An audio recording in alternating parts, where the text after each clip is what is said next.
दिन आहे. काय शुभेच्छा असतील सोलापूरकर आणि भारतीयांना, काय सांगाल?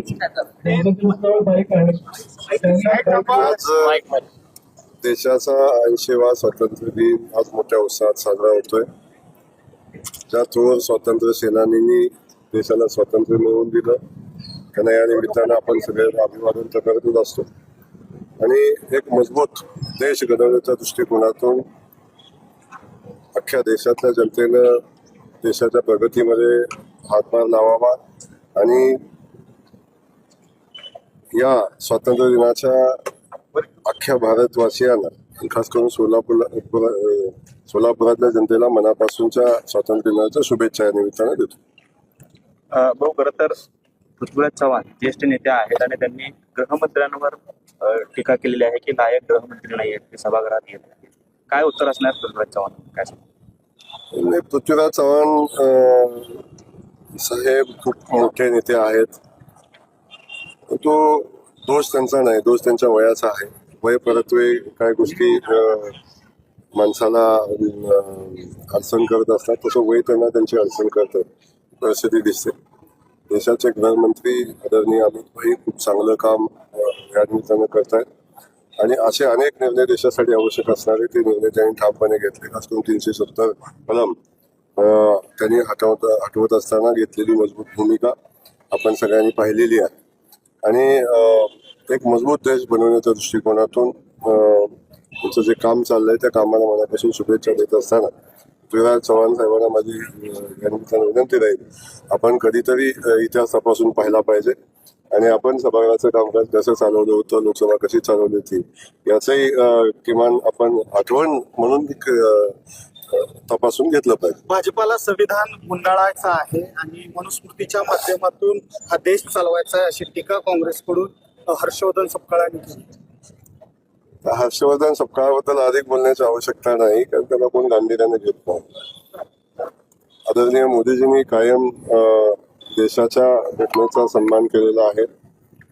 आपण सगळेजण त्याचे साक्षीदार आहोत आणि अशा वेळी अशा पद्धतीचं वक्तव्य करणं हेच मुळात चुकीचं आहे. त्यामुळं सातत्यानं संविधानावर शंका घेण्याची प्रवृत्ती जी काँग्रेस पक्षाची आहे, काँग्रेस त्याला खऱ्या अर्थानं आता जनतेनंच त्याला उत्तर दिलं पाहिजे. अशा पद्धतीनं देशाच्या घटनेवर आणि लोकशाही देशामध्ये अशा पद्धतीनं सातत्यानं शंका उपस्थित करणं मला वाटतं ते सूचित नाही. त्यांच्यावरच कारवाईच्या निमित्तानं गरज. हर घर तिरंगा देण्याऐवजी हर घर रोजगार द्या, हर घर पिढीस आरोग्य द्या, हर घर चांगलं म्हणजे लोकांना शिक्षण द्या असं विरोधक काय सांगतात त्याला अधिकचं महत्व द्यायचं कारण नाही. चांगलं शिक्षण देण्याचं, चांगलं आयुष्यमान भारतच्या माध्यमातून चांगलं आरोग्य देण्याचं, महात्मा फुले जन आरोग्याच्या सेवेच्या माध्यमातून चांगलं आरोग्य देण्याचा प्रयत्न सरकार या निमित्तानं करते. आपण सगळेजण पाहत आहे. रोजगारच्या नवनवीन संधी उपलब्ध झाल्या पाहिजेत ही भूमिका सातत्यानं सरकार घेते. आणि हे घेत असताना देशाबद्दल प्रेम असावं, देशाचा स्वातंत्र्य दिन उत्साहात साजरा करावा, तिरंग्याबद्दल अभिमान असावा आणि ज्या स्वातंत्र्यवीरांनी देशाला स्वातंत्र्य मिळवून दिलेलं आहे त्यांचा त्याग या देशासाठी प्रचंड मोठा आहे.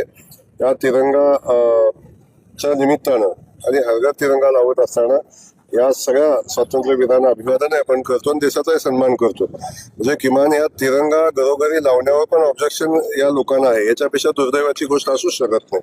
त्यामुळं अशा लोकांच्या देशप्रेमाबद्दल देशप्रेम पण तपासून घेतलं पाहिजे या निमित्तानं. केंद्रीय राजसन्मान म्हणताय पण संभाजीकडे दुसरीकडे भगवा राष्ट्रध्वज झाला पाहिजे, त्यासाठी कोण काय म्हणतोय याला अधिकचं महत्व नाही. देशाचा तिरंगा हाच देशाचा ध्वज आहे.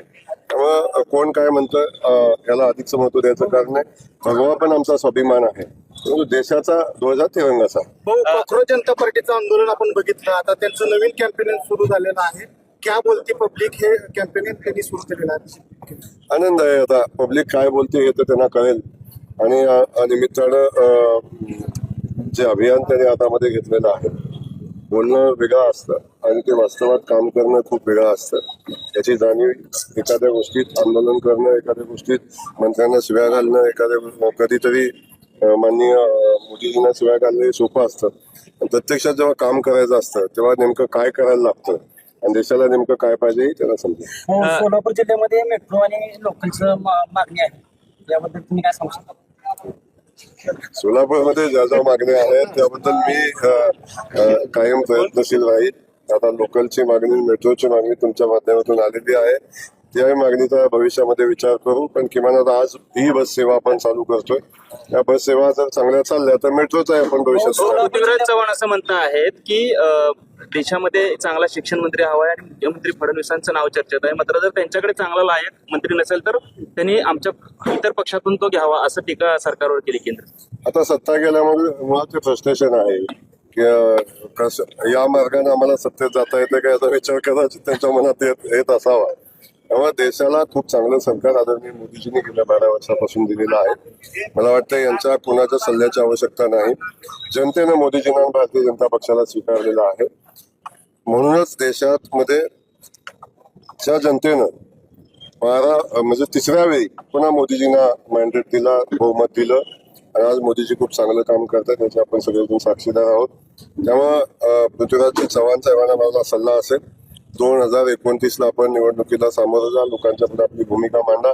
लोकांनी तुम्हाला दिली संधी तर तुम्ही काम करा. आता विधानसभेला लोकांनी आपल्याला पाडलेलं आहे. सातत्यानं वेगळा विचार करण्यापेक्षा लोकांच्या मनाचा विचार कधीतरी केला पाहिजे. विधानसभेला आपला पराभव का झाला याचं आत्मपरीक्षण केलं पाहिजे, ना की देशावर बोललं पाहिजे. फडणवीस साहेब असं म्हणाले आहे, लाल किल्ल्यावरती आज पहिल्यांदा पूर्ण वंदे मातरम जे आहे ते गायले गेले. काय भावना आहे? नाही, आम्हाला मनापासूनच आनंद आहे की लाल किल्ल्यावर संपूर्ण वंदे मातरम गायलं. आज आम्ही सोलापूर जिल्ह्यामध्ये आज स्वातंत्र्य दिन साजरा करत असताना पूर्ण वंदे मातरम गायलेलं आहे. देशाप्रती अभिमान वाटणारं हे गीत आहे आणि ते आम्हाला संपूर्ण गीत गाताना मनापासून आनंद होतो. देशाप्रती अधिकचा अभिमान आम्हाला या निमित्ताने येत असतो. हो, त्या आठवड्यात शिवसेनेचे पूर्ण वंदे मातरमची आपली या सरकारला थोडीशी उशिरानं आली असं म्हणावं लागलं का? कारण अगोदर 70 वर्ष 65 वर्ष अरे वंदे मातरम ला न मानणाऱ्या लोकांची संख्या देशामध्ये आहे.